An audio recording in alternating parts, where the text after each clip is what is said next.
It's about love, not cash.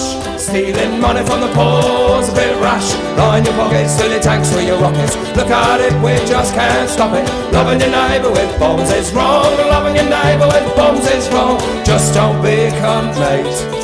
That's the only rule. Loving your neighbour with bombs is wrong. Loving your neighbour with bombs is wrong. All been going on way too long.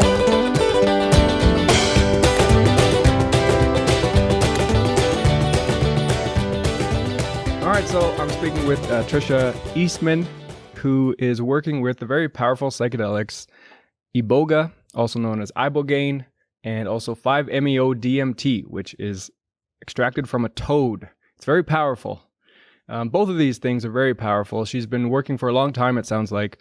You talked about before having associations with the Crossroads in Mexico, but now working with the group Psychedelic Journeys is the name now, and with a lot of the same people it sounds like that you're working with. And yeah, I'd like to jump into talking about Iboga and what that is, and then we'll get into 5-MeO a little bit later. Tricia, thanks for joining me. Hi, thank you so much. It's such an honor to be on your show and just, love all the work that you're doing. Just really grateful because this is information, we need to get out there. There's not a lot of research now. There's getting to be more research in psychedelics, but especially 5-MeO DMT and Iboga. And I would say, just to preface a little bit, I discovered Iboga through my own personal healing journey. I had severe eating disorders, and I worked with other plant medicines such as ayahuasca, had really powerful healing results, but it just wasn't quite getting down to the core.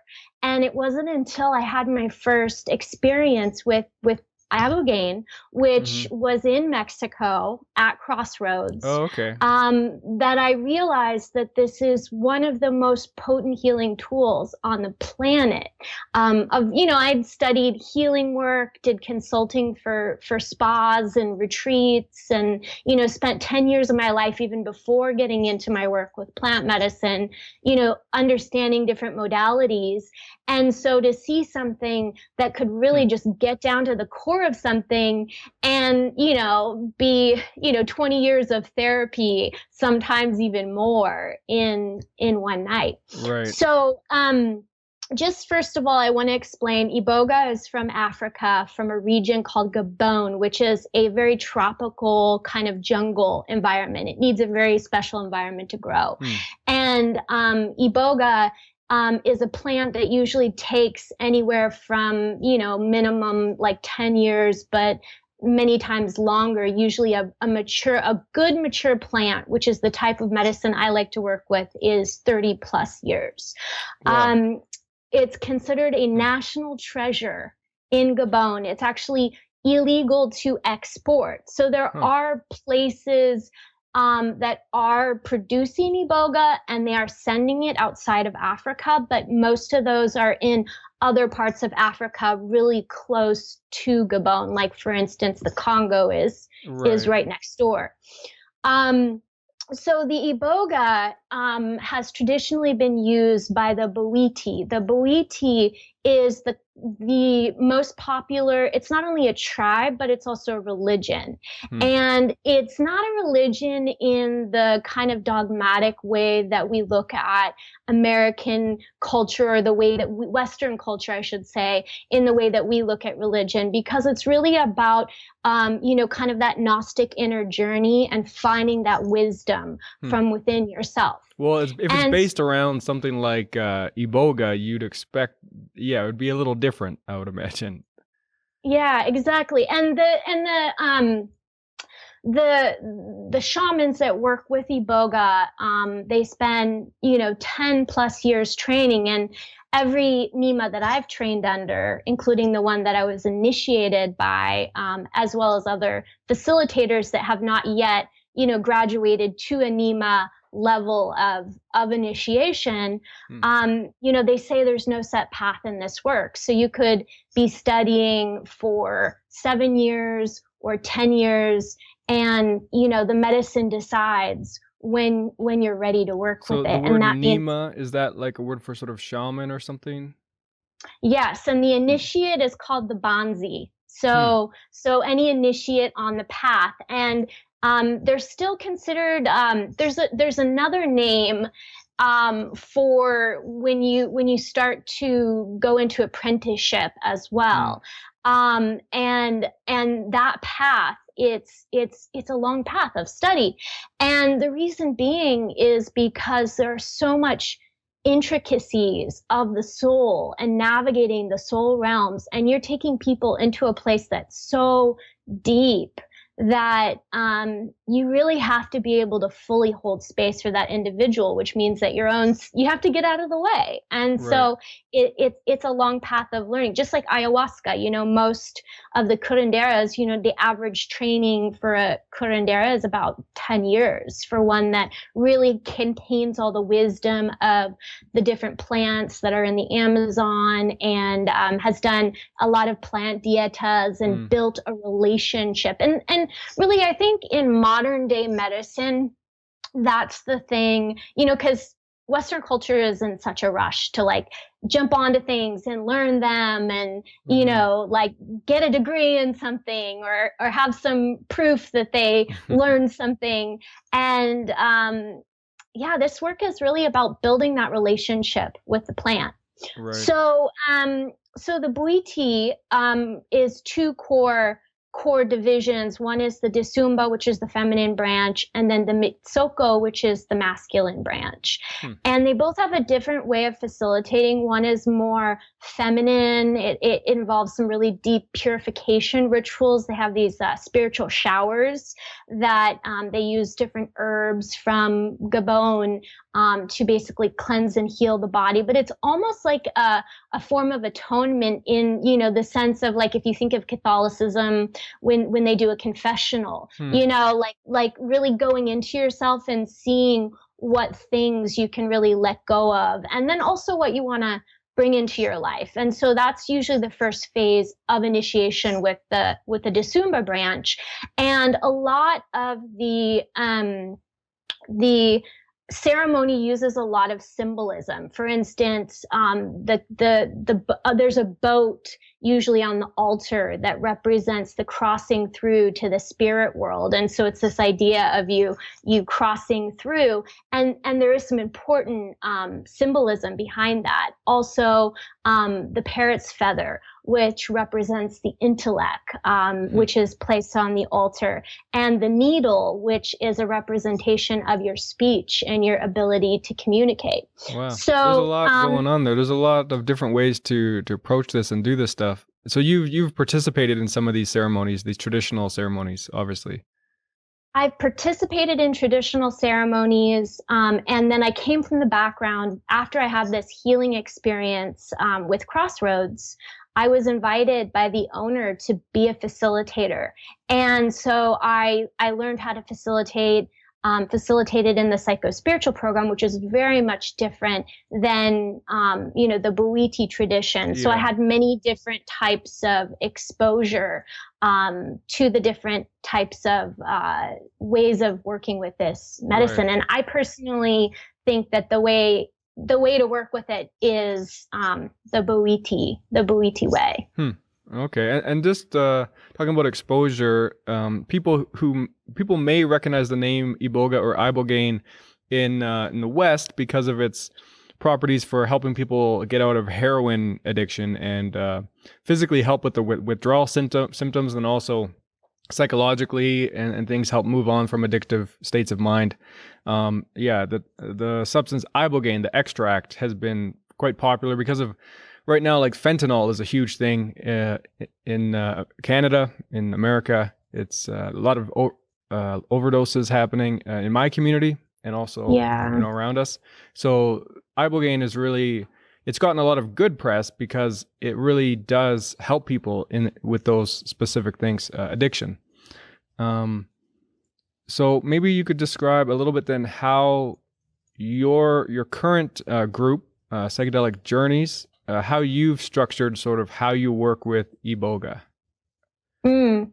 So I think the biggest, mistake, just going back to Iboga and Abogaine is how the medicine is administered. Because when you're working in a psychospiritual context, you're not taking what's called a flood dose of the medicine, and most people think that's what you take with Iboga, which is a very, very, very high dosage. That's specifically designed to flush the opiate receptors and, reset the different sigma and opioid system, dopamine system as well.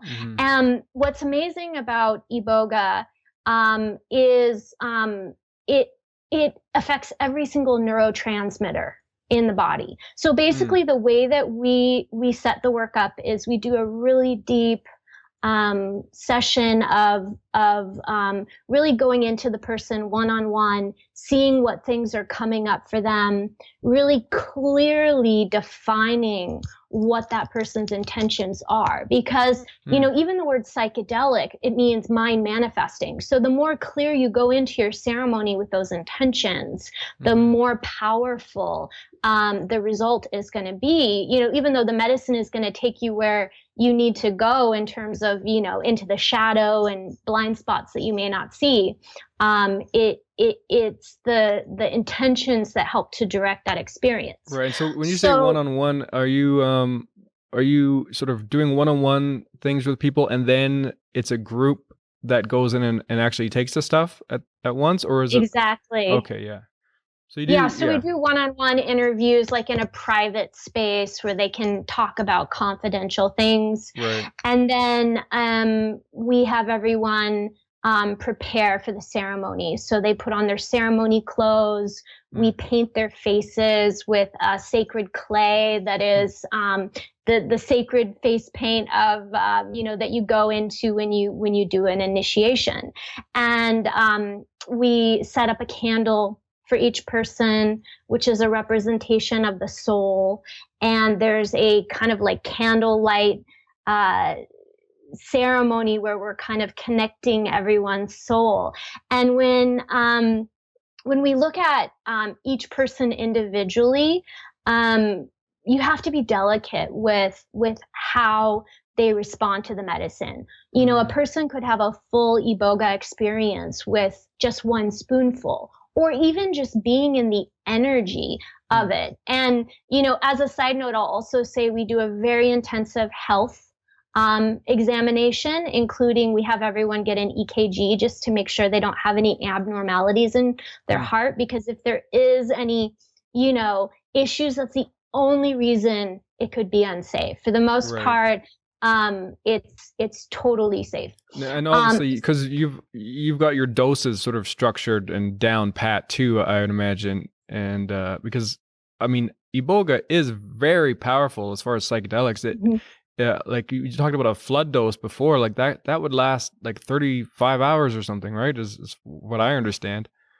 Yeah, and it's interesting because so typically we're giving an initial dose, we're seeing how that person is responding, and if we need to give them more medicine throughout the evening, we will. But what's most important about the ceremony is really as we're sitting around the fire, we try to have a fire every time. We don't always have that because, we're usually in either Mexico or Costa Rica or one of the countries where Iboga is not scheduled. Right. And, we try our best to find centers that are really deep in nature, because I think that's so important for any medicine experience. But sometimes they don't have like the capacity to have like a fire pit or something. But when we're around the fire, we're sharing the history of Iboga. We're really teaching people about the tradition of it, but we're also keeping an eye on everybody and really seeing where they're at. And once people feel, ready, we have them lay down.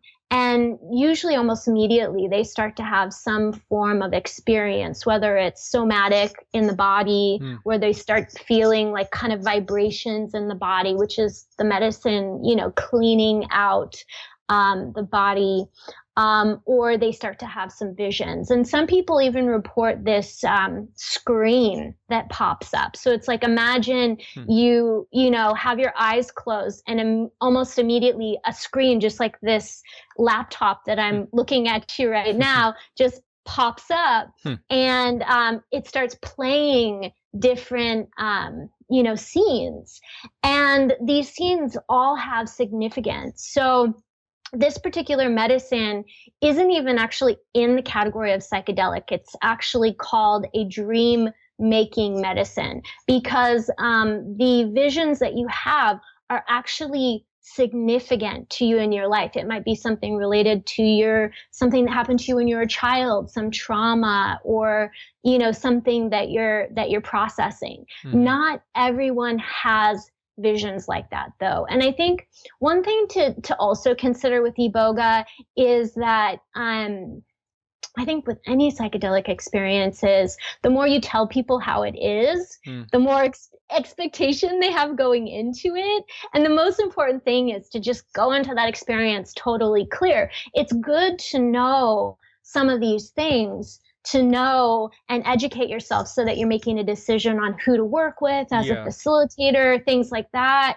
But when it comes to the actual experience, just fully just allowing and letting go, and not being like, oh, we're supposed to get medicine right now. Isn't that the thing that's happening next? Or, whatever.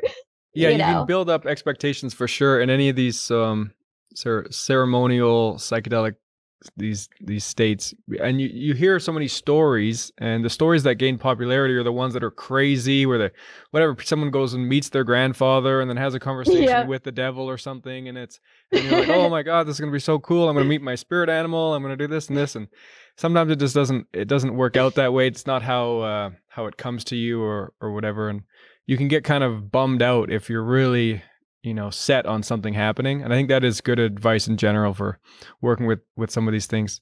So how many people do you have at once in a ceremony with you?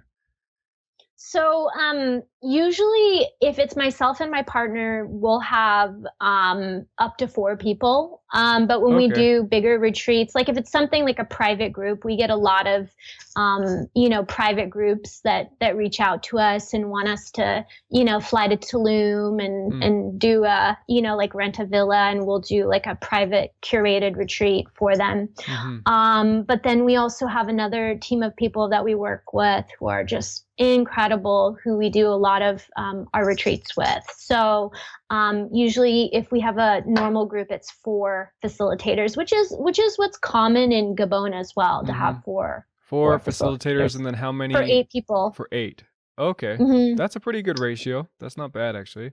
Fairly small group sizes still. Because that makes sense too, because you don't want to monitor people as they're going through these experiences. And it sounds like you were sort of describing that when people take these doses, you sort of maybe start with, this was my impression, you start with a smaller dose and they can sort of take more as they go, as they feel they need. Is that kind of how you do it? Really the medicine, it affects the motor function. Like you pretty much are, it has this dissociative effect. And so you can tell when someone's had enough medicine because they have trouble walking and they have trouble kind of moving. They might even have trouble even like putting sentences together because it affects the language part of the brain. And I think it's more of something from the experience of working with the medicine where you start to develop that relationship and see, okay, and also you look at each individual, because some people are really timid. It's their first time. They don't want to get completely laid out, as where some people are like, hammer me. I want to go deep into my shadow. I want that trauma. And I've seen people that could take a lot of medicine and I'm like, wow, it just blows my mind. So you're making sort of that call as you go, and you're seeing what state of mind they're in, how their body's reacting. So you're sort of offering the doses you think are appropriate. Yeah. And you also notice, like, if you see them laying on the mattress and kind of moving around and fidgeting a lot, It means they're probably still just kind of fighting the experience. And sometimes the reason they're fighting it is because they just don't have enough to kind of push them through into the spirit world. So, just once people have reached that kind of peaceful place where they're just kind of in the visions and they're not really moving around a lot, and I'm like, okay, they're good, and just, kind of keeping an eye on them. And I will say also, as a side, thing, when you were talking about, meeting your grandpa and all those things, one of my favorite parts of this work is once the medicine is really like kicked into its peak, we do an individual journey with each person, and they prepare questions in advance, and we take them to meet their soul. And the answers to these questions, it's like the most beautiful gift to witness. And they're always really simple. It's like, connect with me more, or, love me, and just to see the emotional response of, the journeyer who is witnessing their soul, giving them these just clear answers. And then after they meet their soul, we take them on another journey to meet their ancestors. So they can meet a grandpa that's passed away, or a grandma, or anyone, even someone that they don't know. I had one person that wanted to meet Bob Marley. That's funny. Did you get to meet him? She did. Yeah. That's funny. Yeah. So I've heard that with Iboga, that it's something that you can go in and have a list of questions or a list of things that you want to get more info on. And when you get to maybe a certain point in the experience, it sounds like you're sort of clear-headed enough that you can pose these questions and actually get a response. I've heard that multiple times about this. Yeah. I mean, the thing I love about it is that really everything that's coming from the medicine is a reflection of what's going on inside. Some of it's a bunch of gobbledygook, so if you pay too much attention to like what's happening in your head versus like really being in your heart, it can make the journey difficult in the parts where you're really purifying yourself, because it's literally like defragging your hard drive. It's, taking away all the stuff that just, is kind of out of place and no longer serves you, and kind of, putting you back into a more clear, aligned operating system. Yeah. And what did you say earlier, that ibogaine like clears all of the receptors? Yeah, it works on, it's the sigma, opioid kappa, mu, the dopamine receptors, the serotonin receptors. I mean, pretty much every system. That sounds amazing. Like that. So that points to it being useful in not just opiate addiction, but any form of addiction that's sort of working on those systems, those dopamine systems or whatever that you have sort of built up over time. You created habits where you get sort of your fix from whatever it is. If this is something that can go in and clear out those pathways, that's pretty amazing. That could help for all sorts of stuff. Yeah, it actually uses the same pathways as the limbic system. So the most potent effect that it has is really working on all that trauma that's stored in the nervous system. And it's the same pathways which PTSD patterns come from. And if you look at a lot of, I think great psychologists that are doing research on trauma and addiction, for instance, Gabor Mate, he talks about all addiction being rooted in trauma. And then if you really look at it on a deeper level, there's also a deep connection with the sigma receptor, which is where all the pain body is, like all the pain in the body is deeply connected to that. So it's really working on the trauma. It's working on the specific receptors and how they function so powerfully, interestingly. And this is really sad. But the few people that have done ibogaine after having an opiate addiction, who did it like within 24 hours of having ibogaine, some of them overdosed because the same amount that because it completely flushes everything out. So it's Yeah. completely reset. So whatever And dose so you were you using can't, before is too much now. it can be deadly. And so, there's just so much more evidence around this medicine's ability to just completely reset the. That's really sad, that idea that people would go back to using and then overdose. But that does point to the fact that this stuff is actually working on a very physical level and doing, like, I've heard the same thing where people who go into prison and get out of prison and go back to using and then overdosing as well, for the same reason that they use what they were using before, which is now just too much for their system. So that's how Iboga and ibogaine have been being put to use in our culture. But from what I understand, the Bwiti weren't using it to cure addictions. I don't think that was their purpose behind it. So, I mean, it sounds like they really built a large part of their culture around Iboga, and like you said, it's like a religion around it as well. Could you maybe go into what, as far as you know, what Iboga symbolizes to them, and how they view it and the relationship with it? The way that they see Iboga is that it is this like gateway to that connection to themselves, to their own source from within. And when someone is fully aligned, connected to their soul, then they are in a state of pure health. So no disease, no dysfunction. And so really, I think that they've kind of, known for many, many years, and, still to this day, that, the secret to our health is our connection to ourselves and to our soul and to our heart. I mean, a big part of the journeys are about really understanding, like, sometimes the Iboga will just be hard on you, but it's really to remind you and show you where you're not connected to your heart. And then the minute you're like, oh, wait, I can choose to connect to my heart in this situation. And then all of a sudden, things get bright and it's, a beautiful scene in the medicine space versus, something scary. Right. And in the deeper initiations, for instance, in the Disumba tradition, they have an initiation called the Mumbayano.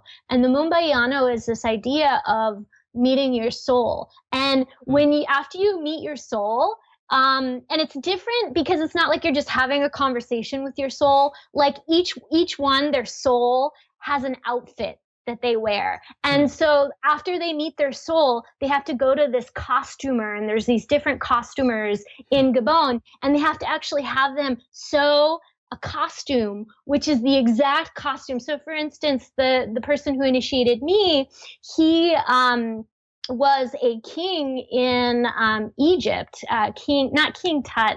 Now I'm forgetting which king he was. So he literally had this like full Egyptian outfit that he would wear in ceremony. And throughout this initiation with the Mumbayano, you literally, like when you go eat, you have to get a plate of food for yourself and a plate of food for your soul. And the whole idea is like maintaining this soul connection throughout there, just always having this awareness of your soul being there, having this conversation with your soul. And the people that come through that initiation who I've worked with just have a deep sense of awareness and intuition. They can see very far into the future and they can see things in a very clear way. That's a very cool idea, just that they're focusing on the relationship with yourself or your soul in a way, and not necessarily something separate than you, like not necessarily your relationship with God or your relationship with the spirits, or it's your own spirit, your own self that they're emphasizing a relationship with. I think that's a really cool idea, and a little different than what we're used to in religion. Yeah. Yeah. So how many people coming to you guys? I mean, I guess you get people from all over the place.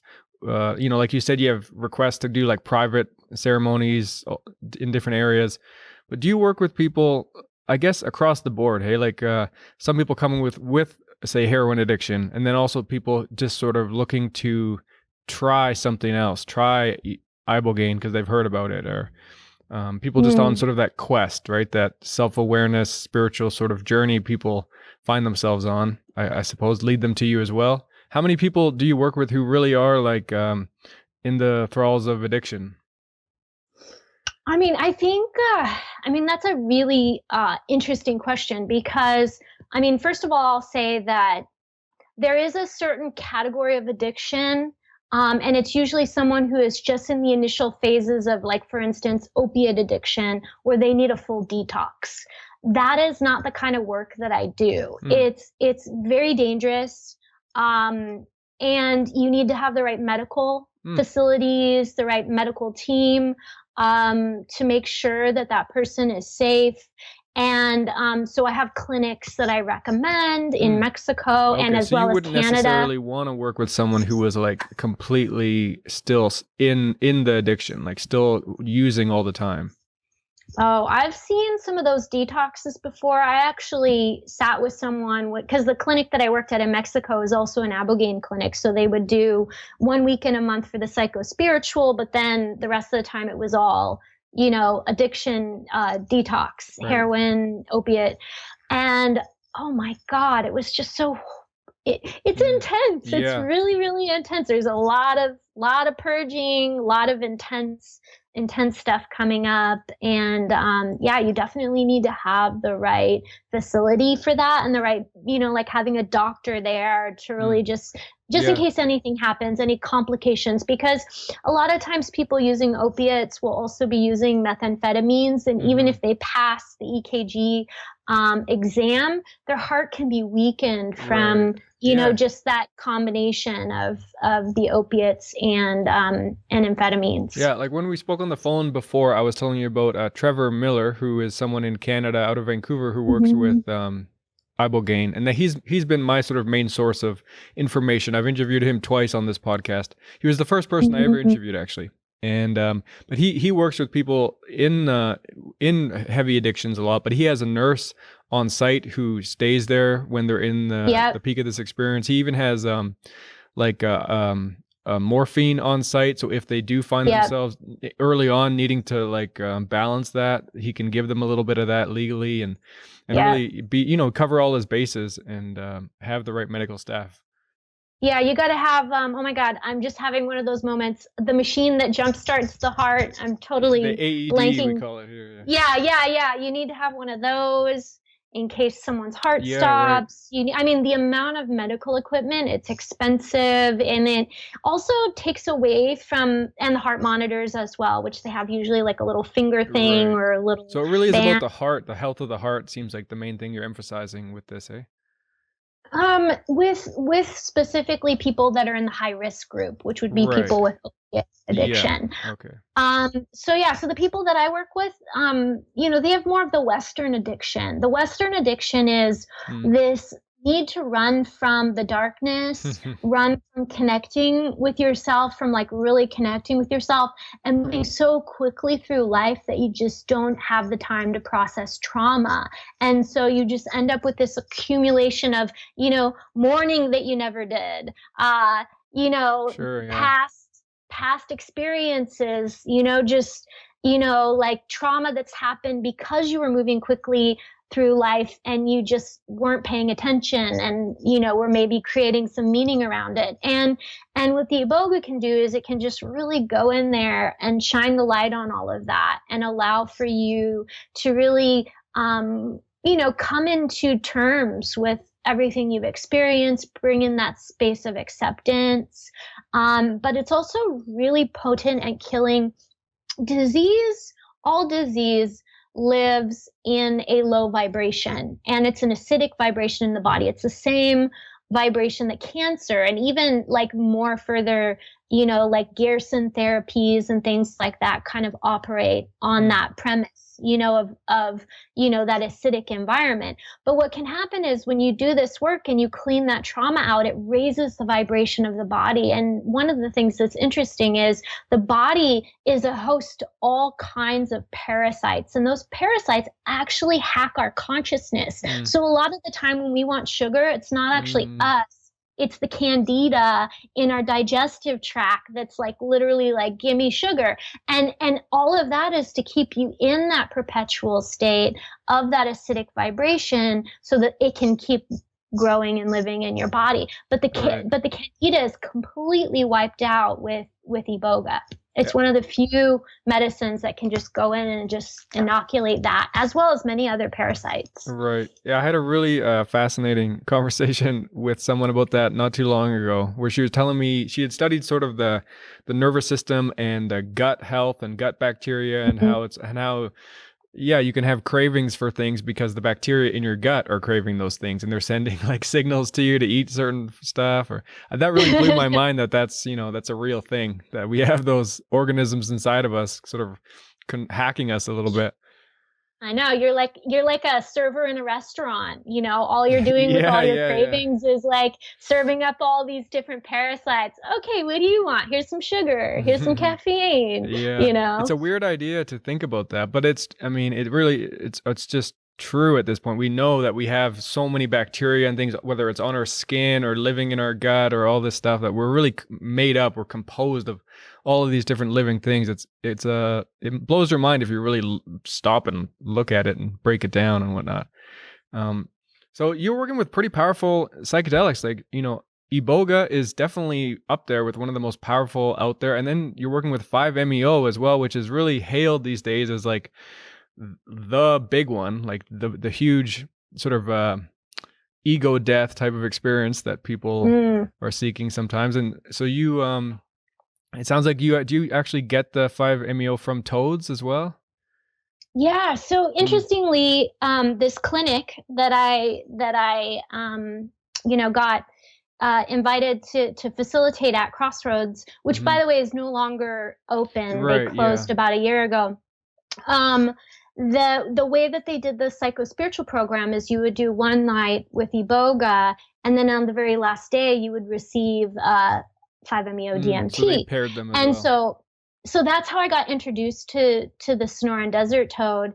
And I've been facilitating with medicine. I have a relationship with the tribe that's indigenous to the Sonoran Desert, which is the only tribe that's legally allowed to harvest medicine in Mexico. And it's the Siri people. And I'm, really fortunate to be able to, carry this medicine because it is one of the rarest medicines on the planet. These toads hibernate underground 10 months out of the year. Wow. And they're not even really hibernating. They're actually meditating. And we'll get into that in a second. Meditating toads. Okay. They're meditating, and they come up during the months of July and August, which is the rainy season, and only at nighttime. So they're never in the daylight. And the venom, which comes from the glands which are on the sides of the throat, contains the 5-MeO DMT, which is basically very gently milked from the toad. It kind of has this ejaculatory quality to it. It kind of projects up, and usually hold a piece of glass to catch it. Okay. And then you let that dry in the sun, and then you scrape that off with a razor blade, and you're left with this almost like clear golden crystalline substance, which is then vaporized, and just a very small amount, like the standard dose, although there isn't really a standard dose, but I would say like kind of the benchmark is about 50 milligrams. Right. So like the size of your thumbnail. Yeah. It's like, tiny. And it's probably the most powerful experience one could have with these psychedelic states. Yeah. So it's a complete dissolving of the ego, and complete, basically like the drop of the water merging back into the ocean. So just having this experience as pure consciousness, and different than other forms of DMT, like the NN-DMT in ayahuasca, or NN-DMT that's smokable as well, in that the realms that you're working in are very high vibrational realms that are beyond form. And so very rarely do you encounter entities. So you're not going to see any machine elves or, Yeah, anything that's the like other you might DMT. see. Those are the other kinds of DMT. And so sometimes people get the two mixed up. Yeah. But, a lot of times you see a lot of light. You might even experience what I call the void, which is like this space of pure darkness, but it's a place of like death. And death can be scary for some people, but it's really just this place of complete peace. No feeling of urge of having to do, and no agenda, and just complete acceptance of what is. And it's really powerful. And what's interesting is that repeatedly, I facilitated over 600 one-on-one sessions with this medicine. Wow. And what's really common is reports of in meditation or flotation tank therapy or even acupuncture, people who have worked with the medicine just being able to really go back to that place. So it actually activates this the gamma waves in the brain. And this is what meditators spend 20, 30, 40 years to anchor in, like a monk, to anchor in this practice. And it's this, what monks call it, is this feeling of being blessed. And so when you anchor in this gamma frequency, it boosts your immune system. It allows your memory capacity to, like, the way you operate in terms of your capacity to recall things. It's just on a much higher level than when someone's operating in a normal waking state. And this medicine basically creates a bridge of consciousness. So it's like the ultimate biohacking tool, because it allows for you to go back into that place. And it's just the knowing of this place that allows for you to, with your intention, return back to it. Interesting. And surrendering. Yeah. So what do you see as why do you pair those two specific up? Why do you pair up Iboga with this powerful 5-MeO afterward? What do you find people sort of get out of the Iboga and then get out of the 5-MeO? So I would say, not to get too metaphysical, but one of them is really truly the root. The Iboga is a root. It's like really grounding. It's really taking care of those base needs of safety and security, the things that, happen when we're very young, like in those pre-verbal stages that basically can perpetuate the rest of our lives if we don't work through them. And so it really works on that core piece, as where the 5-MeO works on dissolving the separation. So I feel like one of them is really about getting into the core of who you are and really solidifying yourself in that and feeling safe in being who you are. And really the big thing the Bwiti talk about is this connection to truth, like you being connected fully to your own truth. And with 5-MeO, it's really about like this idea of dissolving this separation. And if you look at all addiction is based in separation. If you look at the rat park experiments, the minute you put people into community, the addiction starts to fall away. It's amazing, actually. That study really highlighted that. I think they used cocaine in that, right, to see if rats would be addicted to cocaine. And if they were isolated in like sort of a shitty rat environment, they were like all over the cocaine. But then when you gave them a whole bunch of little rats and gave them some other food and some things, the addiction went away. Exactly. They're like, don't need that cocaine. They're like, like having fun playing with all their friends, and, which says love is better than drugs. It's that isolation that I think leads isolation and, whatever. Get into like shame and all this stuff. But so you feel like the Iboga is like helps root people, like you said, helps ground them in who they are. You get the sort of your connection to your own soul, your own like higher self. And then it's the 5-MeO that maybe like erases all that and just shows you like, nope, you're actually everything and you're connected to everything and da da da da. Yeah.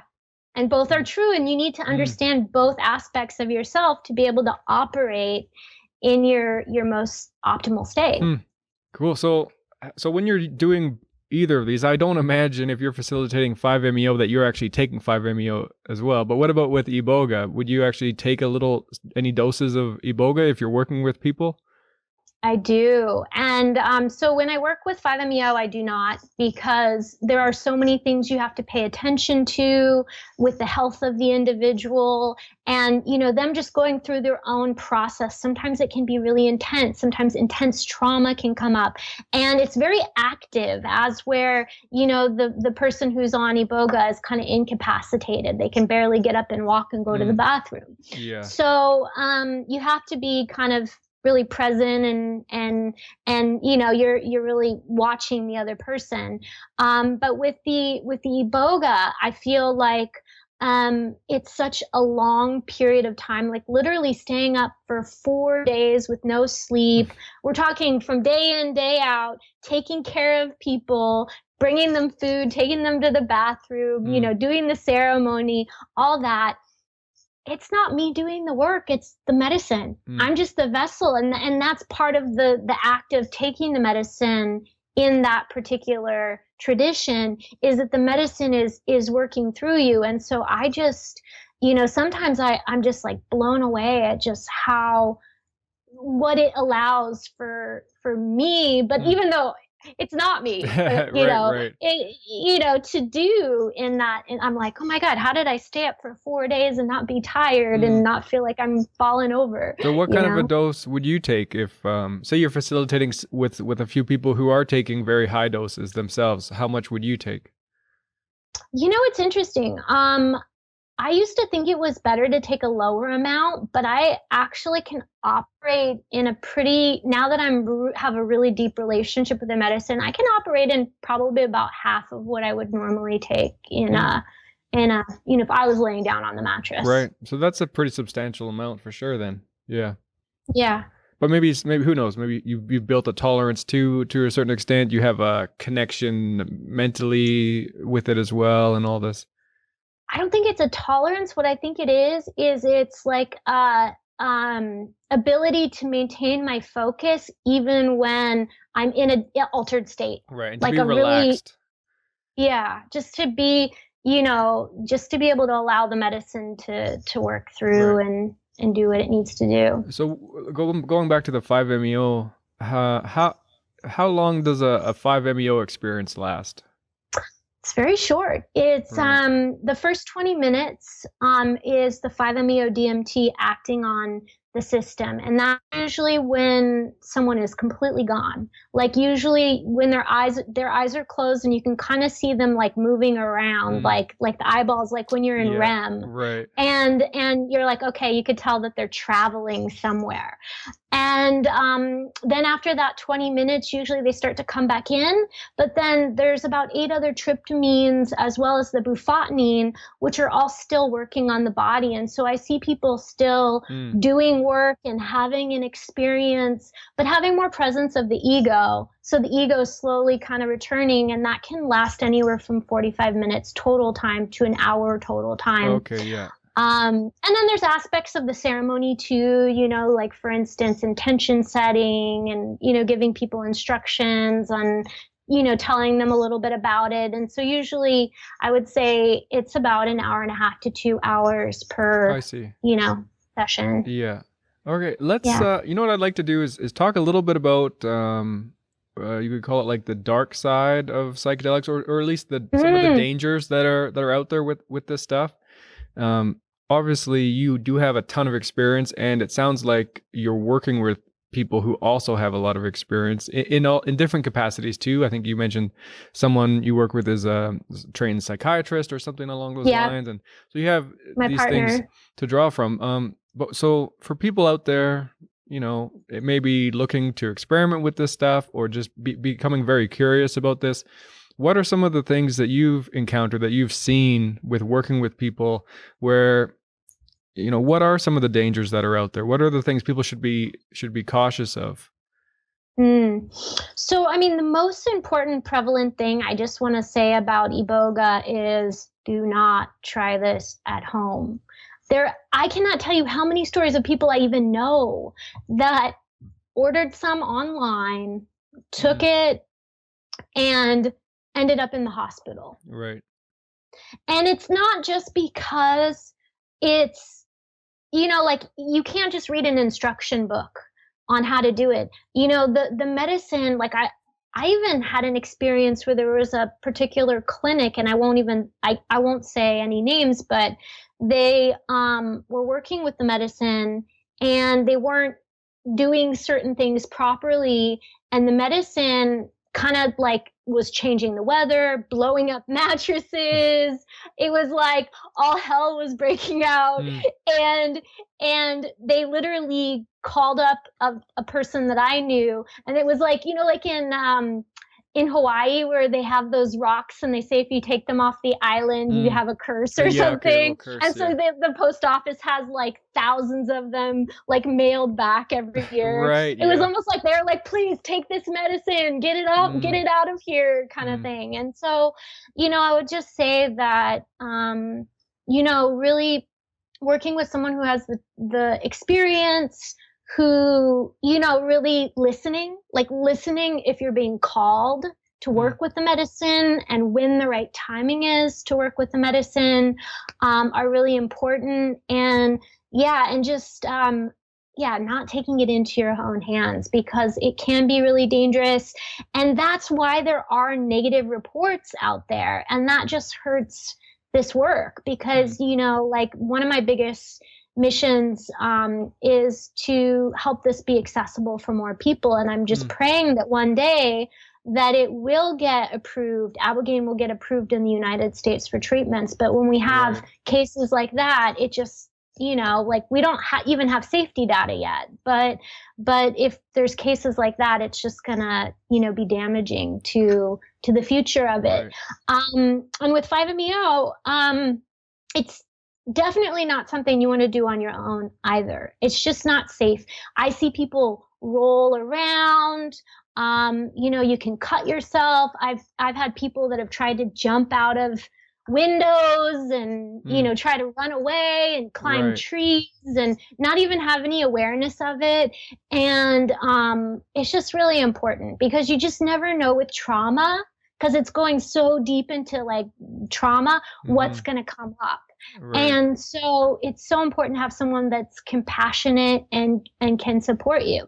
Right. um i I like to microdose with 5-MeO. Mm, um I haven't seen any issues with that related, like, although again, as a mhm. cautionary thing, you could potentially activate something that could put you in a situation where, it could be unsafe for you. I just say be on the safe side.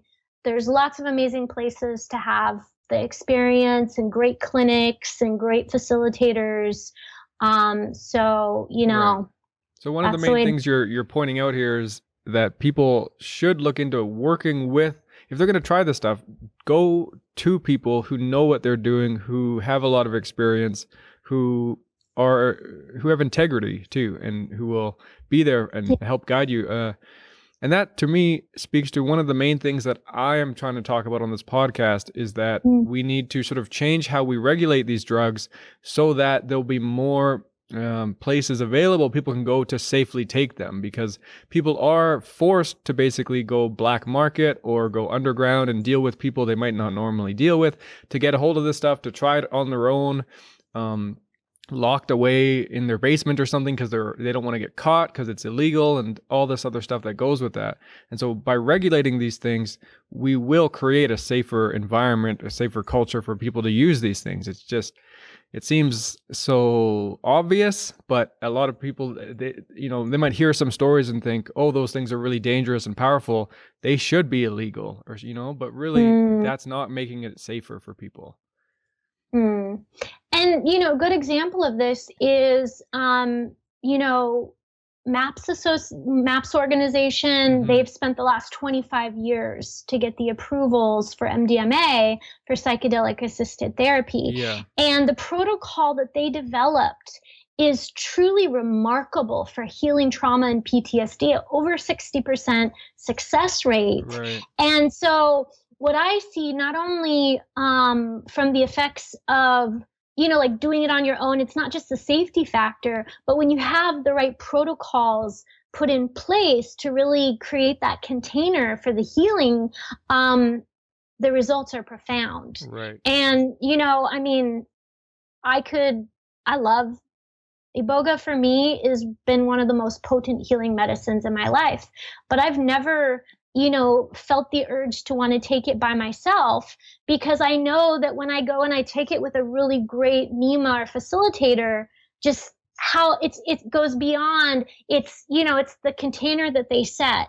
It's the people who are doing the ceremony. It's the music. It's Right. everything that adds to the healing. Right. Yeah, that makes sense too. That it's, to me, I was thinking about like metaphors or things like if, say I grabbed a guitar and started strumming on it, not that much would happen. Whereas if I went and gave that guitar to a trained musician and he taught me some things, well, then we could really get going and create some really magical stuff. It's you want people who have experience with the tools. You want to give them the tools, show you how to use them. Absolutely. So one thing we talked about on the phone earlier as well, when we're talking about dangers and things, I remember we just touched on, I don't know how to frame it, but people who are maybe delving too deep or going too frequently into some of these psychedelics. And so beyond sort of the physical danger, maybe we could talk a little bit about like in what circumstances you think these things are really beneficial and powerful for people in a good way, and if you can kind of go too far with these things and what the danger is in that sense. Well, I think there's a couple of things. I mean, I see this most prevalent with ayahuasca, where someone works with the medicine, they see their soul, they see their higher self, whatever you want to call that. And they start to associate with that person, but they haven't actually done the work to heal the trauma inside. And, to get down to the core of the healing of the trauma. And so what happens is there's this person who is unintegrated, where sometimes the ego, and this is, can happen with any medicine, can create this distortion that, oh, I'm this person. And what they're really trying to do is kind of connect the dots to where, make a leap into this future being that hasn't been embodied. Right. Yeah. I know what you mean. Yeah. I thought like, say on, like, this is something I thought of, on like Instagram. So I'm on Instagram. I like browsing through Instagram, and I see a lot of things from, say, spiritual folk who are into some of these ideas, and they'll put things out about being a healer and feeling like they are so empathic and connected, and that they this speaking to this profound ability to just heal people or something, to be around people. And I know I get what they are feeling and what that means, because I've experienced that idea as well, that like, oh, I'm a very empathic person, I could have an effect on people by being around them and being a good person and things. But then I've went and done work, not psychedelic related, but work with people who are sort of suffering in my community in different ways, and gone and actually been around them for long periods of time and tried to help them.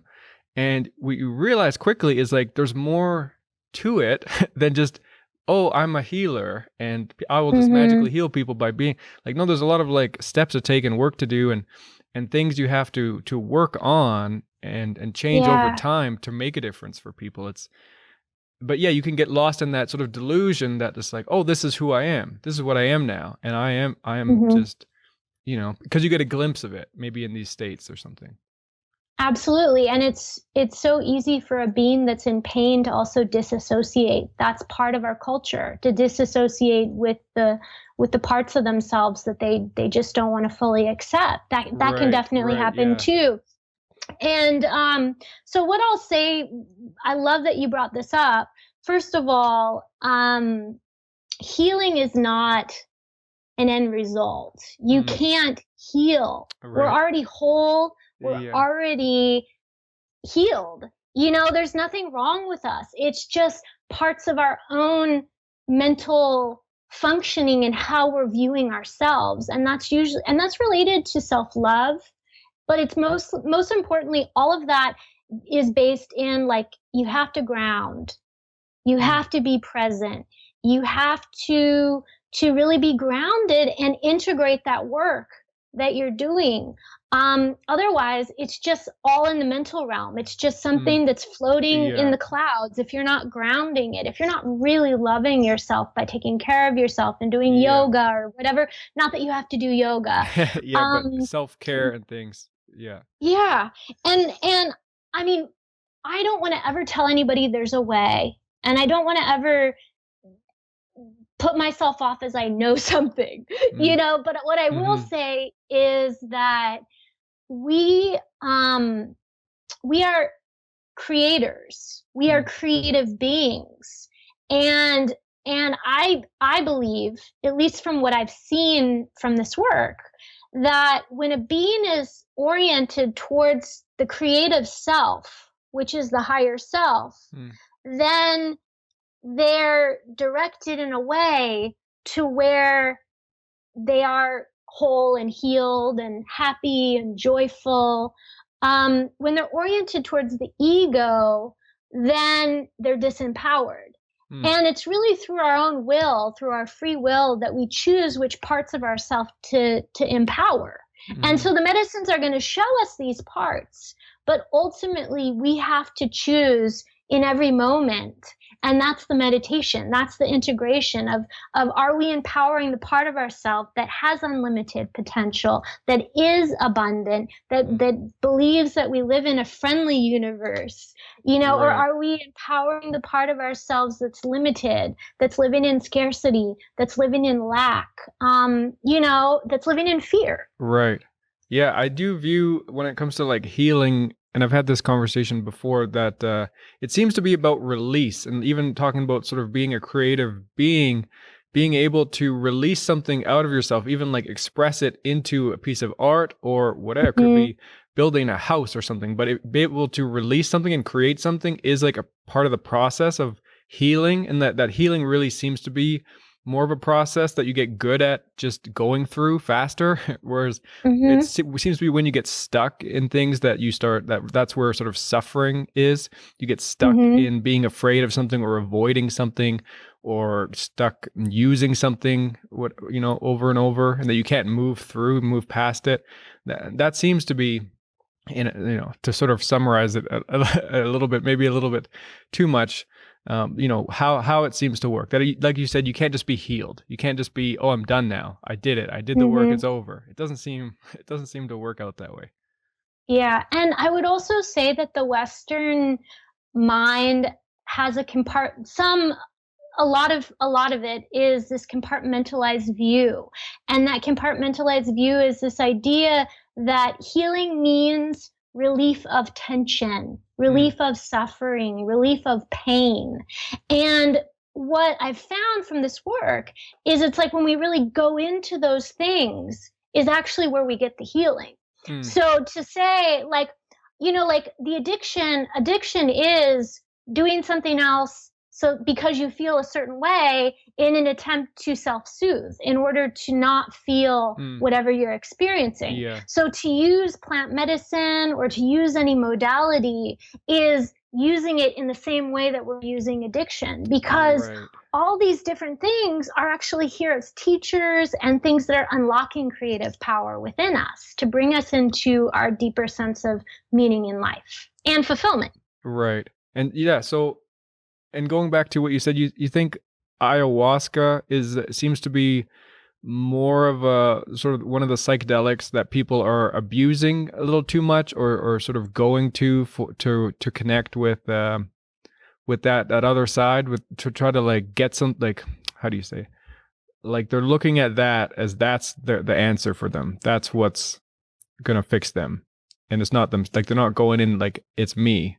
They're that seems to be like, it gets a bad rap, ayahuasca, with all the tourism around it that's happening, and it seems like that is like we were talking about, a danger, is just by going back over and over and being like, if you feel like, oh, this year I didn't do my ayahuasca, so I'm not whole. That doesn't seem like a long-term solution if you need that every year. But I don't know, like you say, you're microdosing with 5-MeO as well, and experiment and using this stuff over time.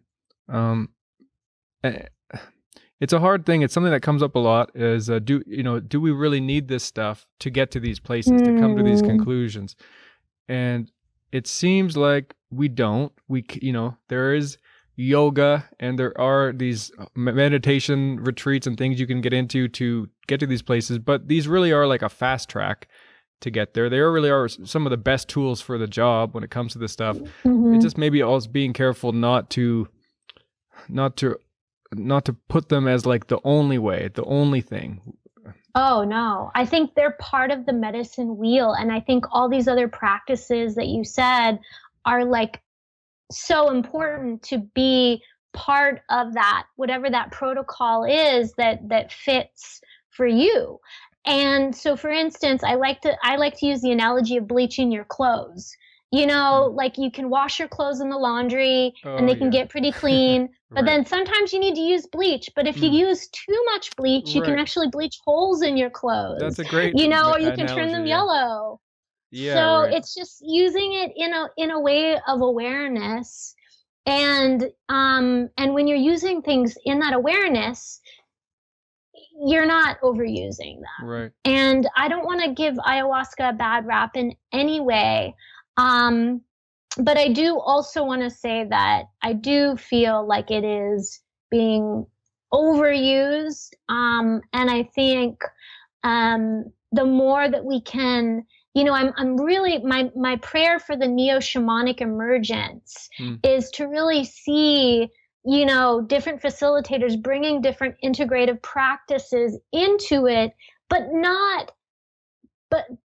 really sharing like how essential it is, because most of the facilitators I've experienced, or ayahuasca, whatever, shaman, don't really offer integration support. They kind of, you see them that one night and then it's like done, which, I think just, people are going for a feeling of community.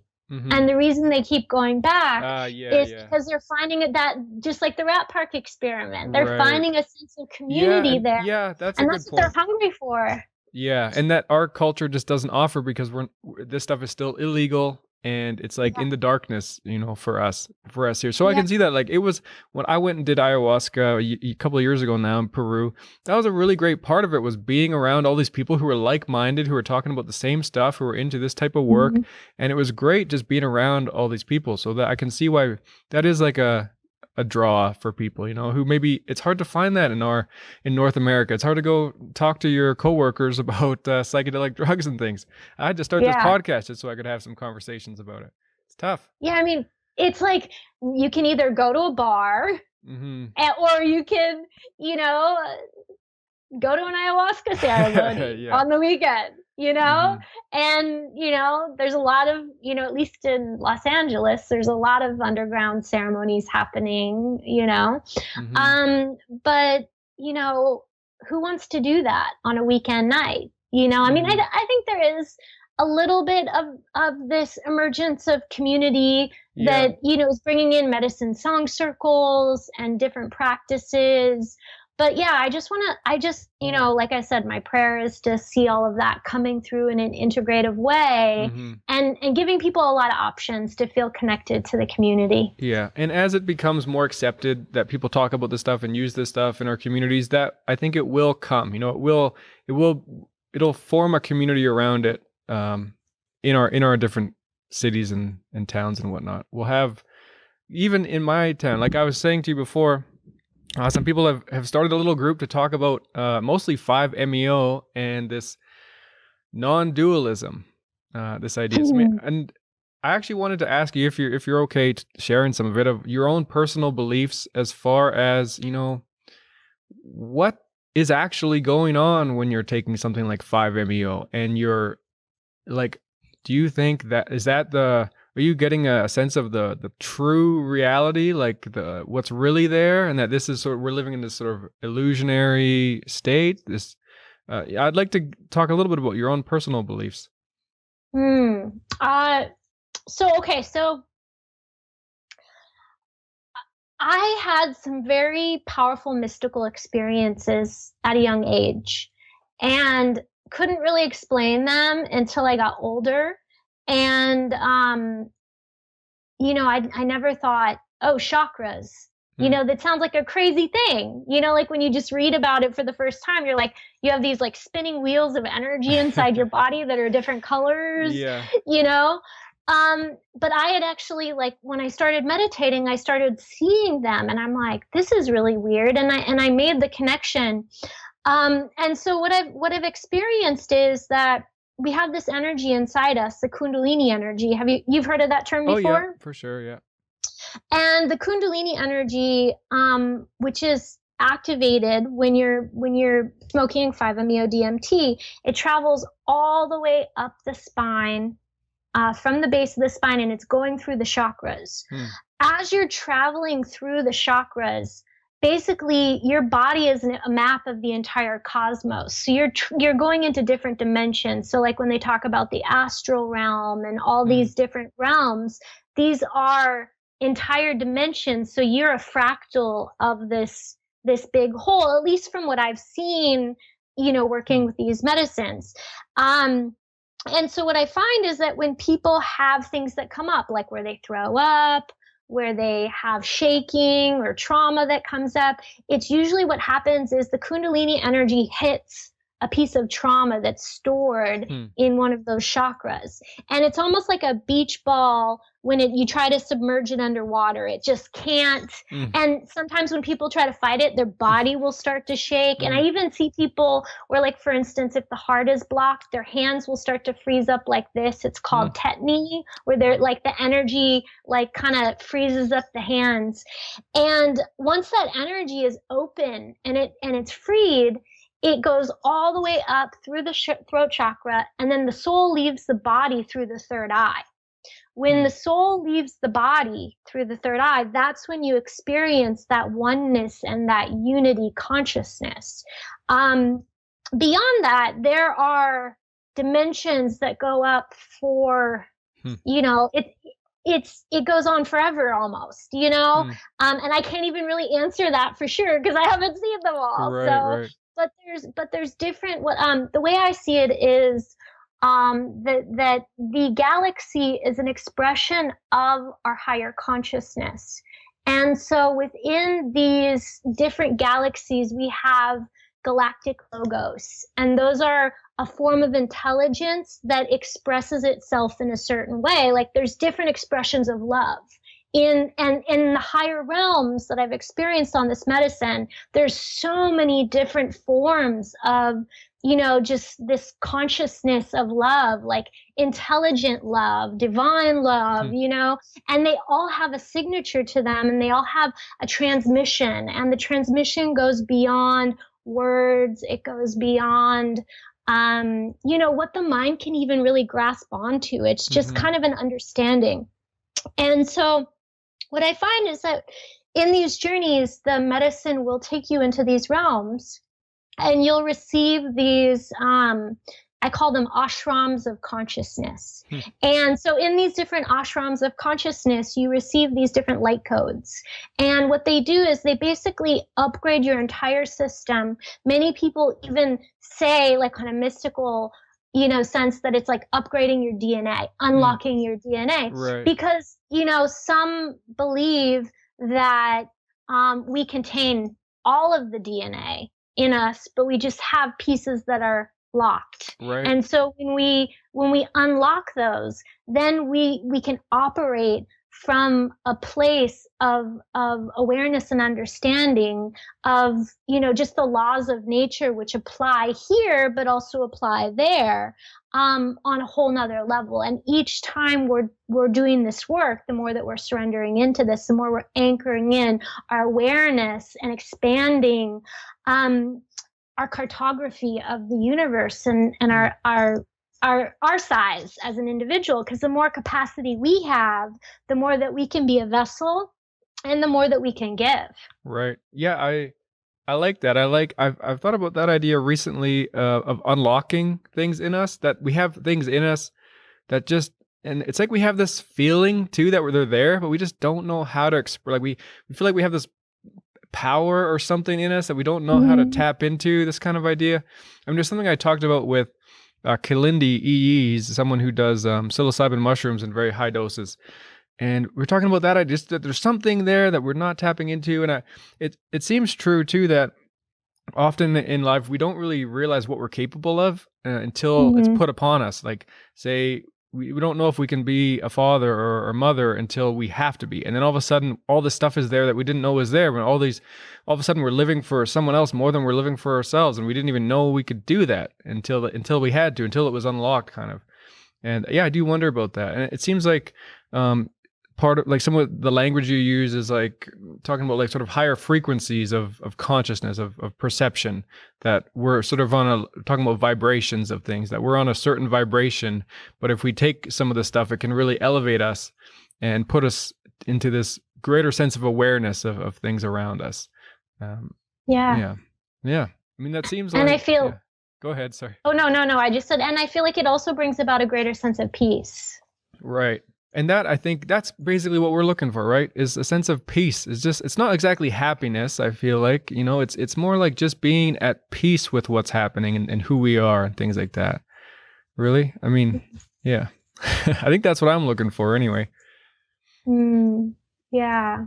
And we're just all on that same journey. And I love, I feel like that is the creative energy, is like that tension that wants to express itself. Right. And, I think the most important thing we can do is really just sit with that and just talk to it and get to know it and ask it what it wants and it needs. And it might not be ayahuasca and it might not be holotropic breath work, but the more that you can really just be with yourself, the more that you're gonna be able to just kind of live in that minimum effective dose, way of being, which is just really doing what needs to be done. And when you look at humanity as where we've moved, we pretty much know everything and how to do everything as a collective. Like, we've done everything pretty much that can be done, although there's new stuff, with AI and 3D printing and all these things. But we've kind of done everything. And what really these tools are there for us is because we know how to hit the target, but it's like, how can we hit the target with the least expenditure of energy? And it's not like we have a goal, but it's really like the target is the purpose. The target is your pathway to your highest, enlightenment and happiness. Right. Hey, side note, have you tried holotropic breathwork before? Yes. Can you tell me a bit about it? I'm actually really excited because in May, some people are coming to Whitehorse, where I live, and they're gonna put on a workshop for that. I'm gonna be trained in holotropic breathwork, but I don't know that much about it, only a little bit. So, interestingly, a lot of the DMT, like DMT and 5-MeO-DMT, are endogenous to the body. Right, they're created in our bodies. Yeah, they're created in our bodies. And a big, like the highest concentration of DMT is actually in our lungs. And so, and in the spine. And so when we use the breath, basically what we're doing is we're taking chi into our body. So life force energy, chi is life force energy. And we're raising our vibration. And that is also raising that kundalini energy, like what we were talking about, how that happens when you smoke 5-MeO DMT. So we're doing it in a mechanical way, versus, like using a specific protocol. Right. And there's many different kinds of protocols that actually give that result, different forms of breath work, including holotropic breath work. Right. And what's interesting about the holotropic breath work is you can operate from a fully altered state of consciousness with no substances. But the thing that's also dangerous about it is that it can also activate trauma too. Right. So sometimes people can have really powerful emotional releases and trauma, and they always recommend when you're doing that kind of work that you have someone with you that's kind of watching out for and you. Someone you can trust. You'd want to be in a pretty trustful environment if that's what's going to be possibly coming out. Yeah. I know in the MAPS training, when they were training the facilitators on MDMA protocols, they couldn't work with real MDMA because they'd have to have a approval for that. Yeah. And so they actually did holotropic breath work instead in the training. A similar type of effect to going simulate the altered state. That's interesting. Yeah, I'm pretty excited about it. And just side note, anyone listening, if you're in Whitehorse in May, you can contact me if you want, and I can let you know who these people are who are leading this workshop. It should be pretty cool. And I think I'm going to do an interview with one of the facilitators after I try it out. So that should be fun too. And Tricia, is there anything else you'd like to mention as far as how people can get in touch with you or find out about some of these workshops you guys are doing? I think, just most importantly, I want to thank you for this opportunity and the work that you're doing. And and hopefully if you come to LA, I can experience some of your holotropic breathwork facilitation. That sounds really amazing. I have a website, psychedelicjourneys.com, and I offer retreats all over the world in places where the medicine is not scheduled or legal. So for instance, Costa Rica, Mexico, Spain, Portugal, and I would love to connect to just the amazing souls that are out there that feel like they resonate with this work. And you can reach me on my website. I have a really cool retreat coming up in Ibiza in May, and we're going to be doing three Sonoran Desert Toad ceremony with Sweat Lodge. Just have this beautiful villa in San Rafael. We're going to be doing cacao ceremonies, going and visiting some sacred lands. There's a really powerful vortex, one of the most powerful, fourth most powerful in the world, called Esvedra. So we're going to go visit that. See what some is that? What do you mean? What is that? Do you know have you ever heard of the term vortex? I mean, I've heard of it. Yeah, I've heard of it, but I don't know exactly what you mean with it. So if you look at places like Sedona, the pyramids of Giza, there are specific types of ways that the earth takes a shape and energy meridians. The planet actually has chakras, just like we have chakras. Interesting. And these nodes hold like different flavors of power. For instance, Mount Shasta has a really powerful energy, and it has a certain form of healing frequencies. And what's interesting about vortexes is, like, if a tree is growing in an area where there's a vortex, it'll actually grow in a spiral, because the energy spirals, which is like the energy of a toroidal field, which is the most healing frequency that you can be in. So when you're in those places, you can have powerful mystical experiences that are generated just from being in the energy field of it. It's an interesting idea. It's definitely not, I mean, it's something I'd like to experience something like that for myself, but it's, I do believe in, it's hard with the words we have to really describe this stuff, like using the word energy. People get a little like, energy is okay, but there's energy everywhere. It's definitely, it's out there. So it makes sense that there would be concentrations, you'd say, of energy in certain areas, for sure. Cool. So that's going to be where in Ibiza you're going to be visiting one? That's in Ibiza in May, and then I have another retreat in Costa Rica in June. Cool. Sounds awesome. with Iboga. With June is Iboga, and Toad is in May in Ibiza. Right. Cool. Well, hopefully people will reach out and check out your website if they're interested. Thank you for talking to me. I really appreciate it. You're a very great speaker. I really enjoyed your perspective on Iboga and 5-MeO. I thought you had a lot of great things to say. So thanks for joining me. Such an honor, and thank you for everything that you do, and just really honored at this new relationship and want to stay connected.